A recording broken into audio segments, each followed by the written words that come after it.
नमस्कार दोस्तों, फटाफट 100 खबरों को जानने से पहले अगर आप भी पीएम मोदी का खुलकर समर्थन करते हैं तो वीडियो को कीजिए लाइक और चैनल को सब्सक्राइब करके बेल आइकन दबाइए और कमेंट में लिखिए जय हिंद जय भारत। भारत में मिला कोरोना का नया JN.1 वेरिएंट बन सकता है नई लहर का कारण।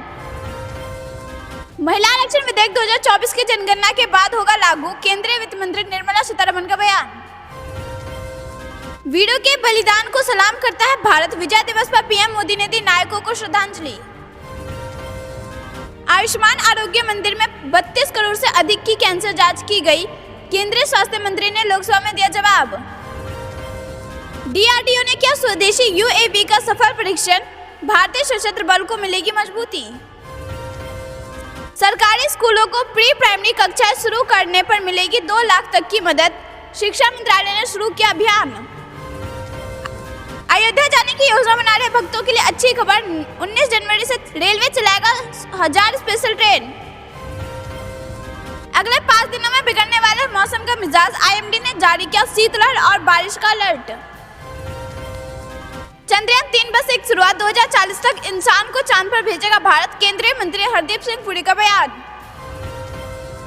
अरब सागर में माल्टा का समुद्री जहाज हुआ हाईजैक, भारतीय नौसेना मदद के लिए आगे गई। लखनऊ में 67वें राष्ट्रीय विद्यालय एथलेटिक्स चैंपियनशिप 2023-24 का आयोजन, सीएम योगी करेंगे शुभारंभ। गुजरात में आम आदमी पार्टी को झटका, कोर्ट ने मारपीट मामले में विधायकों को 3 दिन की पुलिस हिरासत में भेजा। सरकार ने मछुआ समाज के साथ किया भेदभाव, मंत्री संजय निषाद का विपक्ष पर जोरदार हमला। ईरान ने इजराइल की खुफिया एजेंसी मोसाद के लिए काम करने वाले एक एजेंट को दी फांसी, बढ़ सकता है तनाव। चीन की बीजिंग में भयानक रेल हादसा, 50 लोग घायल, कई यात्रियों की टूटी हड्डियां। रोजगार संकट झेल रहे हरियाणा को इजराइल से आस, 10,000 स्किल्ड युवाओं को भर्ती के लिए निकाला विज्ञापन। ताजमहल से भी अधिक सुंदर बनेगी अयोध्या की मस्जिद, बीजेपी नेता बोले संतों को भी देंगे आमंत्रण। अडानी समूह ने समाचार एजेंसी INS में बहुलांश हिस्सेदारी का अधिग्रहण किया। गृह मंत्रालय ने सभी IPS अधिकारियों के लिए जारी किया नोटिस, 31 जनवरी तक अचल संपत्ति रिटर्न 2023 जमा करने का दिया निर्देश। नोएडा में 96,000 से ज्यादा DL होंगे कैंसिल, सीएम योगी के आदेश पर एक्शन।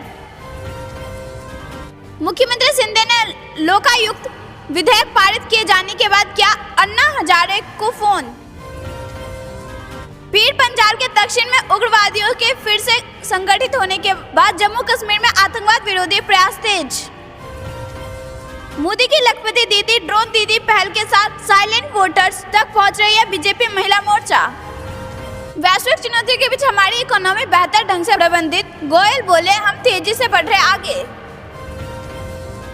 सरकार ने संसद में दी जानकारी, छात्रों के लिए जरूरी स्टेशनरी सामान पर कोई GST रेट घटाने पर नहीं हुआ प्रस्ताव पारित।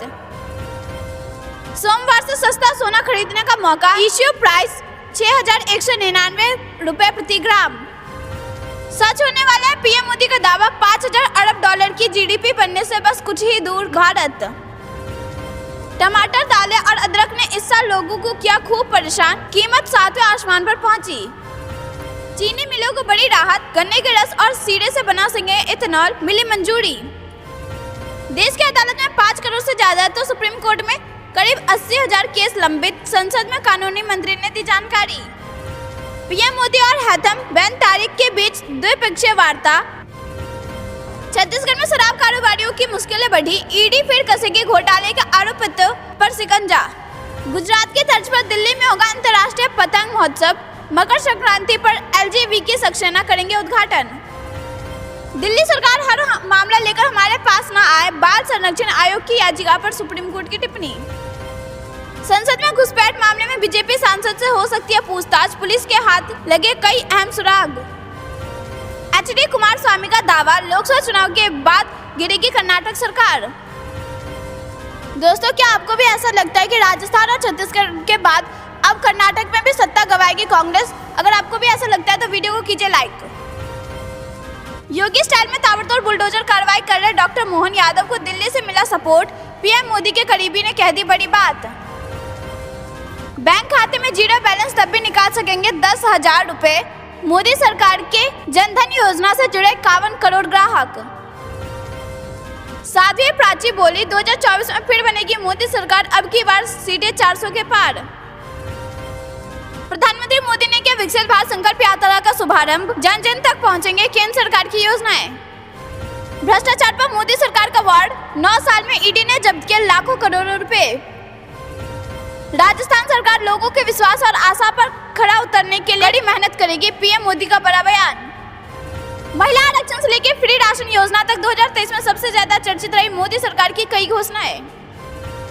बीजेपी सरकार का पहला दिन 6.5 घंटे कामकाज और 4 बड़े फैसले। हाथ लगा विपक्ष का ओबीसी दाव, शाही ईदगाह अयोध्या ने दी हिंदुत्व को धार, बीजेपी ने एक साथ साध दिया मंडल कमंडल। लोकसभा घुसपैठ केस का राजस्थान कनेक्शन, कुचामन का महेश मास्टरमाइंड ललित का दोस्त फरारी में की मदद, सरेंडर करने में भी साथ पहुंचा। मुख्यमंत्री शपथ ग्रहण के किस्से, वसुंधरा ने शुरू किया जनता के सामने शपथ का ट्रेंड, पायलट ने खाई कसम, मोदी ने लगाया गहलोत को गले। अब बदमाशों के खैर सीएम बनते ही एक्शन में भजनलाल शर्मा, बनाया एंटी गैंगस्टर टास्क फोर्स। मुख्यमंत्री भजनलाल शर्मा ने की प्रेस कॉन्फ्रेंस, बोले महिला सुरक्षा और कानून व्यवस्था हमारी सरकार की रहेगी प्राथमिकता। निलंबन का सियासी महाभारत, लोकसभा 50 सेकंड, राज्यसभा 10 मिनट ही चल सकी। पाकिस्तान की एक और हरकत का खुलासा, भारत में घुसपैठ की फिराक में आतंकी, लॉन्च पैड पर 250 आतंकी, सेना अलर्ट। देश के रिपोर्ट कार्ड की राजनीति, हिमाचल में जेपी नड्डा बोले कांग्रेस की गारंटी कभी नहीं पूरी होने की गारंटी। बेटे की जीत सुनिश्चित करने के लिए प्रताप सिम्हा के खिलाफ रची साजिश, भाजपा ने सीएम सिद्धोरमैया पर लगाया आरोप। पाकिस्तान में आम चुनाव के लिए आयोग ने जारी किया शेड्यूल, अदालत के फैसले के बाद लिया निर्णय। बीच समंदर में इंडियन नेवी ने माल्टा के जहाज को कराया था रेस्क्यू, समुद्री लुटेरों ने कर लिया था हाईजैक। चीन से नहीं डरते सीमा पर बसे ग्रामीण, बोले सेना की ढाल है हम, जमीन का एक भी अंश नहीं देंगे। संसद की सुरक्षा चूक मामले में छठ रहा आरोपी है महेश गिरफ्तार, जिसने जलाए फोन। भारत में फिर से बढ़ने लगा कोरोना वायरस का खतरा, केरल में मिला कोविड-19 का नया वेरिएंट। धारवीय प्रोजेक्ट बना महाराष्ट्र में राजनीतिक मुद्दा, उद्धव और शिंदे गुट आमने सामने। पीएम मोदी ने बदल दी राजनीति की संस्कृति, जेपी नड्डा बोले कांग्रेस के लोग इसे जल्दी समझ ले तो अच्छा है। रशिया के बड़े अटैक को यूक्रेन ने किया विफल, 30 से ज्यादा ड्रोन को मार गिराया। पीएम कृषि सिंचाई योजना पर 80% तक अनुदान, बिल में 12% जीएसटी भी जोड़ेगा, ऑनलाइन करें आवेदन। बिल लाओ इनाम पाओ योजना, अक्टूबर-नवंबर का निकाला लकी ड्रॉ, 3000 विजेताओं को मिलेगा आकर्षक इनाम। सरकार ईएसआई योजना के अंतर्गत महाराष्ट्र, मध्य प्रदेश और उत्तराखंड में 9 ईएसआईसी अस्पताल स्थापित करेगी। फ्री राशन पर 1 जनवरी 2024 से गहराया संकट, गरीब कल्याण अन्न योजना से जुड़ा है मामला। पीएम विश्वकर्मा कौशल सम्मान योजना पर कार्यशाला में बाबूलाल ने पार्टी कार्यकर्ताओं को योजनाओं को लोगों तक पहुंचाने का दिया निर्देश। अगले साल T20 वर्ल्ड कप खेलेगा ओमान, पीएम मोदी ने भारत आए सुल्तान को दी बधाई। मध्य प्रदेश में विकसित भारत संकल्प यात्रा का उज्जैन से होगा श्री गणेश, मुख्यमंत्री के स्वागत में सजा शहर। लोकसभा चुनाव से पहले विकसित भारत यात्रा से गांव शहरों तक पहुंचेगी सरकार। विकसित भारत संकल्प यात्रा का जयपुर के महारानी कॉलेज से आगाज। विजय दिवस पर पाकिस्तान के दांत खट्टे करने वालों की याद में डूबा देश, रक्षा मंत्री सीडीएस पहुंचे शौर्य स्मारक। सरकार ने लोकसभा में कहा कनाडा में भारतीयों की सुरक्षा सरकार की प्राथमिकता। 2024 में देश के 38वें हवाई अड्डे पर उपलब्ध होगी डीजी यात्रा का सुविधा, सिंधिया ने किया दावा। आने वाले समय में नंबर 1 अर्थव्यवस्था बनेगा भारत, अध्यक्ष बोले 2024 में बड़ी शक्ति बनने की राह पर भारत। सोने में 1130 रुपए का उछाल, चांदी 2350 रुपए मजबूत हुई।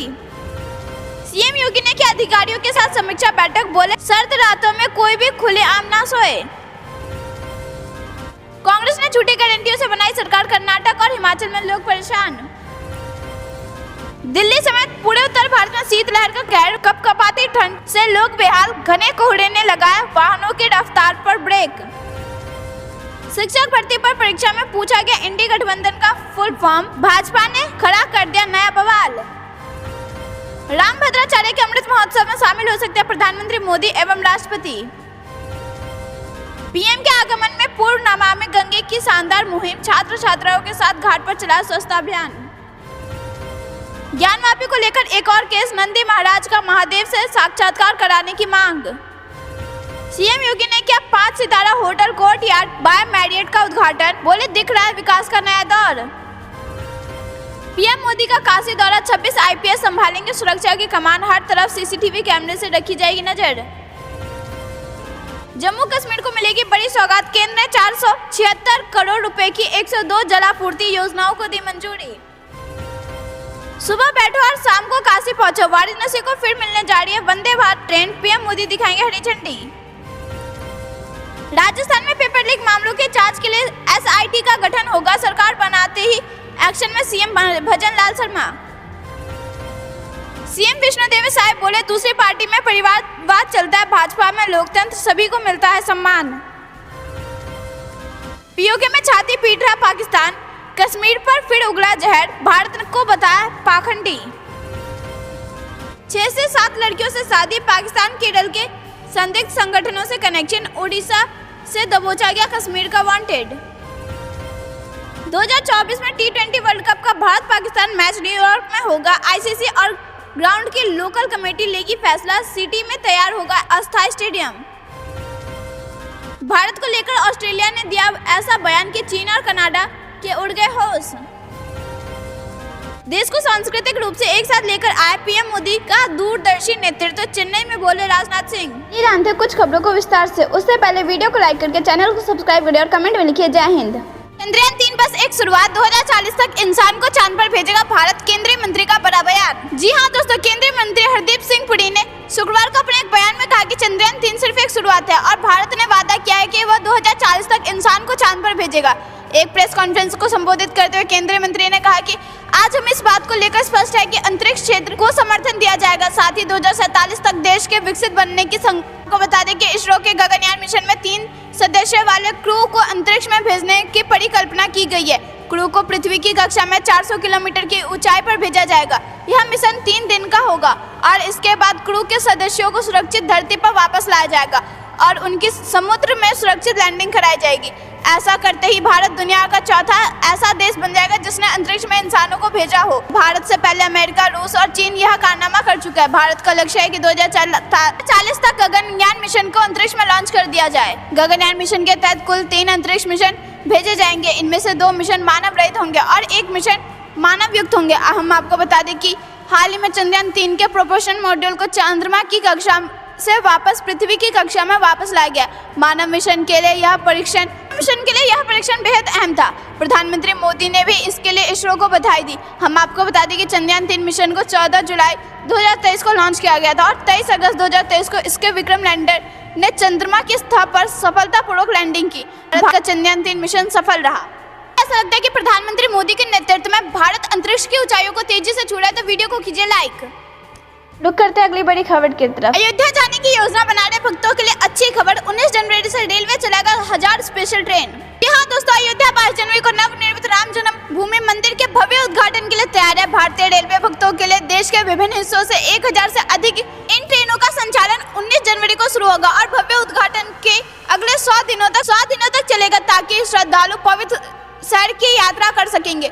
ये विशेष ट्रेन तीर्थ यात्रियों के लिए दिल्ली, मुंबई, चेन्नई, बेंगलुरु, पुणे, कोलकाता, नागपुर, लखनऊ और जम्मू सहित प्रमुख शहरों से अयोध्या तक चलेंगी। सूत्रों के मुताबिक मांग को देखते हुए भारी पैमाने पर ट्रेन चलाए जाएंगे। अधिक संख्या में आने वाले यात्रियों को ध्यान में रखते हुए अयोध्या स्टेशन को भी नया रूप दिया गया है। विशेष ट्रेनों के अलावा रेलवे का खान पान और टिकटिंग विभाग भी उद्घाटन के इन 10-15 दिनों के दौरान 24 घंटे तीर्थ यात्रियों के लिए सेवा प्रदान करने की व्यवस्था कर रहा है। अधिकारियों ने राम मंदिर के उद्घाटन के बाद फूड स्टॉल लगाने की भी योजना बनाई है। अयोध्या रेलवे स्टेशन अब लगभग 50,000 व्यक्तियों की दैनिक आवाजाही को संभाल सकता है।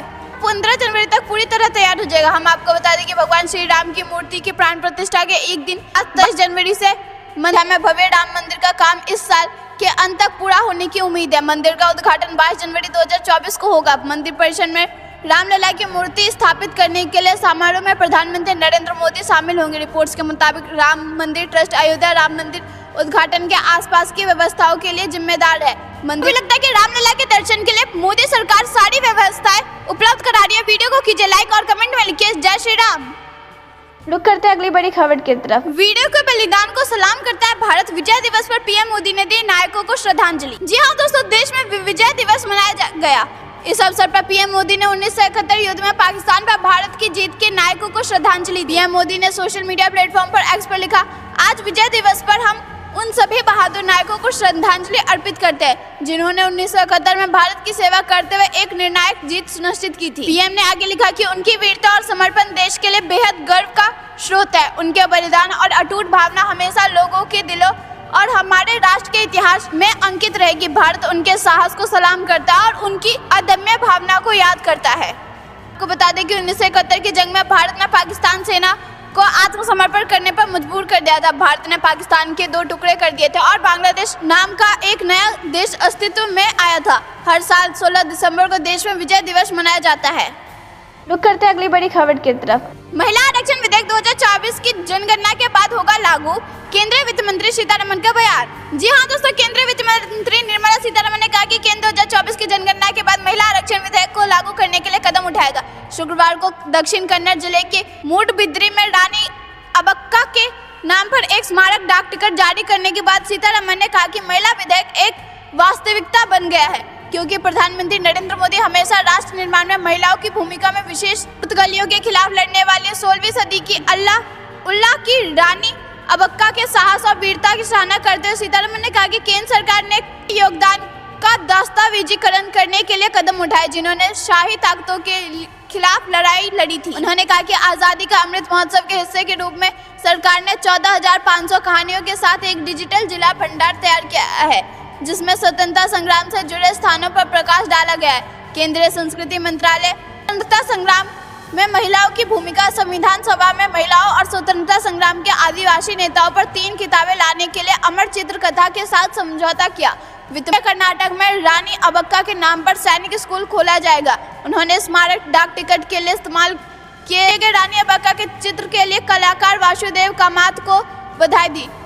धर्मस्थल धर्माधिकारी वीरेंद्र हेगड़े और मुख्य post master general S Rajendra Kumar उपस्थित थे। दोस्तों, अगर आपको भी लगता है कि प्रधानमंत्री मोदी के नेतृत्व में महिला सशक्त हो रही है तो वीडियो को कीजिए लाइक। रुक करते हैं अगली बड़ी खबर की तरफ। आयुष्मान आरोग्य मंदिर में 32 करोड़ से अधिक की कैंसर जांच की गई। केंद्रीय स्वास्थ्य मंत्री ने लोकसभा में दिया जवाब। 1.63 लाख आयुष्मान आरोग्य मंदिर संचालित है। यहाँ 18.46 करोड़ के मुख, 8.88 करोड़ के स्तन और 4.96 करोड़ लोगों का जांच में कैंसर की पुष्टि होने पर संबंधित को सामुदायिक स्वास्थ्य केंद्र एनसीडी क्लिनिक और जिला अस्पताल एनसीडी क्लिनिक भेजा जाता है। केंद्रीय स्वास्थ्य मंत्री मनसुख मांडविया ने लोकसभा में सवाल के लिखित जवाब में बताया कि मुख, स्तन और सर्वाइकल जैसे सामान्य कैंसर समेत गैर संचारी रोगों की रोकथाम, जांच और प्रबंधन जैसे कार्यक्रम राष्ट्रीय स्वास्थ्य मिशन के तहत आयुष्मान आरोग्य मंदिर में आयोजित किए जाते हैं। कैंसर की रोकथाम, उपचार के प्रति जागरूकता के लिए कई कार्य किए गए हैं। आरोग्य से संबंधित 32 प्रक्रिया हैं शामिल। आयुष्मान भारत प्रधानमंत्री जय आरोग्य योजना के तहत मानसिक विकारों के संबंधित 22 प्रक्रिया को शामिल किया गया है। ABPM जय मानसिक विचारों के नेफ्रोलॉजी, कार्डियोलॉजी और सामान्य चिकित्सा सहित 27 विभिन्न विशिष्टताओं के तहत 1949 प्रक्रिया में उपचार प्रदान करता है। केंद्रीय स्वास्थ्य मंत्री राज्य SP सिंह बघेल ने लोकसभा में सवाल में लिखित जवाब दिया है कि 2021 में 21 से 22 2023 से 24 तक योजनाओं के तहत मानसिक विकारों से संबंधित उपचारों के लिए 120.19 करोड़ रुपए के 1.35 लाख के अस्पताल प्रवेशों को अधिकृत किया गया है। केंद्रीय मंत्री SP सिंह बघेल ने लोकसभा में जानकारी साझा करते हुए बताया कि WHO ने चीन में श्वसन संबंधी बीमारी की वृद्धि को लेकर व्यापार अथवा यात्रा प्रतिबंध की सिफारिश नहीं किया। हालांकि स्वास्थ्य मंत्रालय चीन की स्थिति पर नजर बनाए हुए है। रुक करते हैं अगली बड़ी खबर की तरफ। सरकारी स्कूलों को प्री प्राइमरी कक्षाएं शुरू करने पर मिलेगी 2 लाख तक की मदद। शिक्षा मंत्रालय ने शुरू किया अभियान। जी हाँ दोस्तों, सरकारी स्कूलों को प्री प्राइमरी या बाल वाटिका कक्षाओं से जोड़ने की मुहिम अब और तेज हो गई। शिक्षा मंत्रालय ने समग्र शिक्षा स्कीम के तहत कई कक्षाओं को शुरू करने वाले स्कूलों को अब 2 लाख तक की वित्तीय मदद भी देने की पेशकश की है। वहीं आंगनबाड़ी केंद्रों को भी प्री प्राइमरी कक्षाओं के शुरू करने पर प्रति स्कूल 1 लाख रुपए तक की मदद दी जाएगी। हालांकि आंगनबाड़ी केंद्रों को यह मदद 5 वर्षों में एक बार दी जाएगी, जबकि छात्रों की संख्या के आधार पर सालाना दी जाएगी। यह प्रति बच्चा 500 रुपए तक का सालाना होगा। केंद्र सरकार ने इसके साथ ही राज्य को भी सरकारी स्कूल में प्री प्राइमरी और बाल वाटिका कक्षा शुरू करने के लिए प्रोत्साहित करने की सुझाव दिया है। वैसे भी शिक्षा संविधान की समवर्ती सूची में है। ऐसे में स्कूली शिक्षा को सर्वसुलभ बनाने के लिए केंद्र और राज्य दोनों ही वित्तीय मदद देते हैं। यह पहल नई राष्ट्रीय शिक्षा नीति यानी कि NEP के लागू होने के साथ की है, जिसमें स्कूली शिक्षा के ढांचे में अब प्री प्राइमरी को भी शामिल किया गया है, जिसमें बच्चों को अब 3 साल की उम्र से ही स्कूल शिक्षा में प्री प्राइमरी अब बाल वाटिका कक्षा के जरिए जोड़ने का प्रस्ताव है। NEP के इस साल पर वैसे तो सभी राज्यों में काम शुरू हो गया है, लेकिन यह रफ्तार अभी काफी धीमी है। देश के कुल करीब 11 लाख सरकारी स्कूलों में से सिर्फ 1.88 लाख स्कूलों में ही प्री प्राइमरी कक्षाएं शुरू हो सकी है। ऐसे में अभी बड़ी संख्या में स्कूल वंचित है। गौरतलब है कि NEP में सरकारी स्कूलों में प्री प्राइमरी कक्षा शुरू करने के साथ ही देश भर में चल रही आंगनबाड़ी केंद्रों को भी बाल वाटिका और प्री प्राइमरी स्कूलों के रूप में बदलने का सुझाव दिया है, जिसके बाद इन केंद्रों का अपग्रेड किया जाएगा, जिसमें पढ़ने वाले अमल का परीक्षण किया जा रहा है। साथ ही इन्हें पास के स्कूलों से भी जोड़ा जा रहा है, ताकि इन केंद्रों से निकलकर बच्चे स्कूल तक पहुंच सके। रुक करते अगली बड़ी खबर की तरफ। हार के बाद तेजी से बिखर रही कांग्रेस, नेता हो रहे विरोधी तो पार्टी कड़ी निष्कासित। जी हां दोस्तों, छत्तीसगढ़ में कांग्रेस पार्टी के विधानसभा के चुनाव में करारी हार मिली है। इस हार के साथ ही प्रदेश में कांग्रेस नेताओं के सुर बदलने शुरू हो गए। ऐसे नेता जिनका विधानसभा चुनाव 2023 में टिकट कटा या फिर वो नेता जो चुनाव हार गए, वो अब पार्टी के बड़े नेताओं को घेरने लगे। वहीं व्यक्तिगत आरोपों के बाद पार्टी ने ऐसे नेताओं को बाहर का रास्ता दिखाना भी शुरू कर दिया है। जी हां, छत्तीसगढ़ में कांग्रेस पार्टी के भीतर कुछ ठीक नहीं चल रहा है। ऐसा इसलिए माना जा रहा है क्योंकि पार्टी ने पिछले 15 दिनों के भीतर 3 पूर्व विधायकों को नोटिस, 2 विधायकों को निष्कासित और 1 कांग्रेस के दिग्गज ने इस बीच इस्तीफा दे दिया। यह सब शुरू हुआ है कि छत्तीसगढ़ में कांग्रेस की सत्ता बदलने के बाद से छत्तीसगढ़ में कांग्रेस की सत्ता बदली। अनुजगंज पूर्व विधायक के बृहस्पति सिंह ने छत्तीसगढ़ की प्रभारी शैलजा और पूर्व उप मुख्यमंत्री सिंहदेव पर हार का ठीकरा फोड़ते हुए व्यक्तिगत आरोप लगाए। वहीं दूसरी तरफ पूर्व विधायक विनय जायसवाल ने प्रदेश सह प्रभारी चंदन यादव पर 7 लाख रुपए लेने का गंभीर आरोप लगाया। इसके बाद पूर्व मंत्री जयसिंह अग्रवाल ने पूर्व CM बघेल पर आरोप लगाते हुए कहा कि कांग्रेस के 5 साल शासन पर सवाल खड़े करते हुए हार का ठीकरा फोड़ा। तो दूसरी तरफ रायपुर दक्षिण से प्रत्याशी महंत राम सुंदर दास के हार के बाद जिम्मेदारी लेते हुए खुद को पार्टी से किनारा कर लिया। पार्टी में यह सब महज 10 दिनों के भीतर हुआ, जिसमें कांग्रेस ने 2 पूर्व विधायकों बृहस्पति सिंह के कांग्रेस पार्टी के नेता पूर्व विधायक बृहस्पति सिंह और विनय जायसवाल वह नेता है जिनका साल 2023 विधानसभा चुनाव में टिकट काट दिया गया था। टिकट काटने से नाराज दोनों ही नेता कांग्रेस की हार के बाद पार्टी के वरिष्ठ नेताओं पर गंभीर आरोप लगाए थे, जिससे बृहस्पति सिंह ने प्रदेश प्रभारी शैलजा पर टिकट बेचने का आरोप लगाया था। इसी के साथ विनय जायसवाल ने यह सह प्रभारी चंदन यादव पर 7 लाख रुपए लेकर भी टिकट न देने की बात कही थी। यह बेहद गंभीर आरोप थे, जिसके बाद पार्टी ने संज्ञान लेते हुए दोनों को 3 दिनों के अंदर अपने जवाबों पर सफाई देने का नोटिस जारी किया। नोटिस में जवाबों से संतुष्ट न होते हुए प्रदेश कांग्रेस कमेटी ने दोनों के खिलाफ 6 साल के लिए पार्टी से निष्कासन का आदेश निकाल दिया है। मुझे लगता है कि छत्तीसगढ़ में जिस तरह कांग्रेस का सुपड़ा साफ है, उसी तरह लोकसभा चुनाव में पूरे देश में कांग्रेस का सुपड़ा साफ हो जाएगा। तो वीडियो को कीजिए लाइक और कमेंट में लिखिए जय। रुक करते अगली बड़ी खबर की तरफ। राजनाथ सिंह ने विपक्ष के हंगामे पर उठाया सवाल, संसदीय मंत्री ने गिनाई पुरानी घटनाएं। जी हां दोस्तों, संसद की सुरक्षा व चूक के उच्च स्तरीय जांच के आदेश और सुरक्षा को दुरुस्त करने के लिए जरूरी उपाय किए जाने के बाद विपक्ष के हंगामे पर रक्षा मंत्री राजनाथ सिंह ने सवाल उठाए। उन्होंने कहा कि घटना का दुर्भाग्यपूर्ण बताते हुए सभी सांसदों ने एक स्वर में निंदा की है। सत्ता पक्ष और विपक्ष सभी सांसदों को दर्शक दीर्घों के लिए पास जारी करने में ज्यादा सावधानी बरतने की अपील करते हुए उन्होंने कहा कि कागज फेंकने से लेकर इस तरह की घटनाएं पुराने संसद भवन में पहले भी हो चुकी है। वहीं संसदीय कार्य मंत्री प्रहलाद जोशी ने आपराधिक कानून में संशोधन से जुड़े 3 विधेयकों की अहमति बताते हुए पक्षी सांसदों से चर्चा में हिस्सा लेने की अपील की। जोशी ने साफ किया कि आजादी के बाद से ही दर्शक दीर्घों से कागज फेंकने, नारेबाजी करने समेत सदन के भीतर कूदने की घटनाएं हो चुकी है। इन घटनाओं के बाद तत्कालीन लोकसभा अध्यक्षों ने सांसदों से राय मशविरा कर सुरक्षा खामियों की समीक्षा। दोस्तों, ये थी दिन भर की सारी जरूरी और बड़ी खबर। अंत तक बने रहने के लिए बहुत बहुत धन्यवाद। जाने से पहले वीडियो को लाइक और चैनल को सब्सक्राइब करके बेल आइकन दबाइए और कमेंट में लिखिए जय हिंद।